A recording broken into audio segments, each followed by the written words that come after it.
Hello, welcome to ACE Manager. Control Focus, ACE 1, Shankar's story. I'm starting with stories on control focus. I need to tell you why I have chosen this as my first chapter. As managers, from risk management perspective, we need to be concerned about what can go wrong. What follows could be preventive measures which will take the shape of controls. How do controls appear in an organization? Well, they can take the shape of policies, processes, procedures, practices, or people.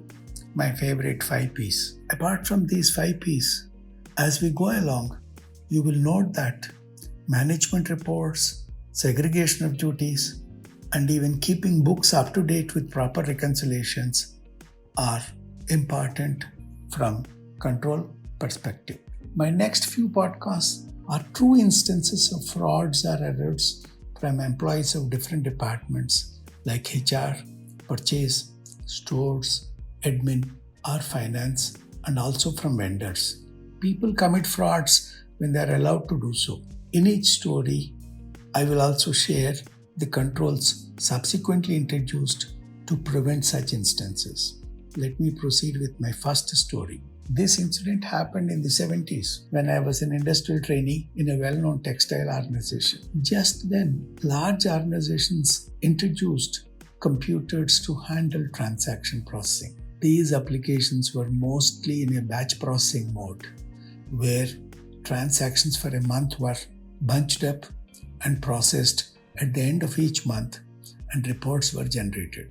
In that organization, month-wise expenses budgeted were recorded in the system in a budget application. Actual expenses were also captured through the financial accounting system to compare with the corresponding budget for generating a variance report. It was the first month for which such a report was generated. Purchase manager, who received the report pertaining to his department, observed that his telephone expenses were 3 times his normal expenditure and sought details. A transaction listing was printed and given to him.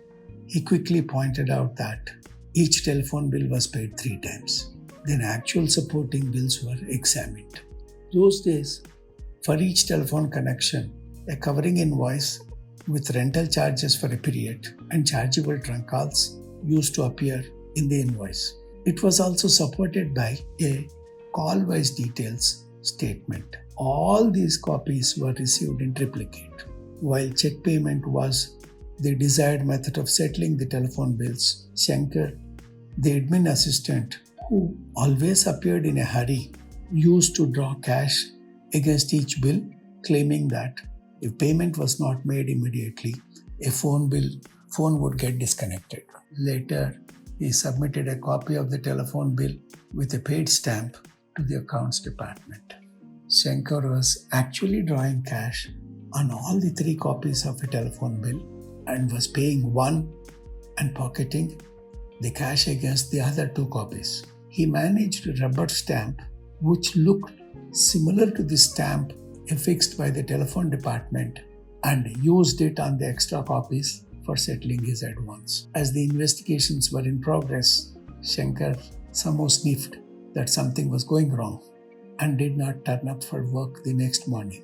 After a few days, a notice was received by the company from the most expensive lawyer in the city, alleging that Shankar was wrongfully prevented from attending office. The company had adequate documentation like multiple cash payment vouchers for the same bill, fake rubber stamp, and budget actual variance report to respond, and had no difficulty in closing the case. After this incident, the company stopped cash payments for settling telephone bills. Budget reports were closely reviewed. Additionally, a manual control in the shape of a statement with rows used to list telephone numbers and 12 columns to represent 12 months of the year was introduced. Every telephone bill amount was recorded in the relevant cell before making payment. Any bill which accidentally came for the second time would have no cell to record the payment. Trust you have enjoyed this story. Please look for my next ACE. Thank you.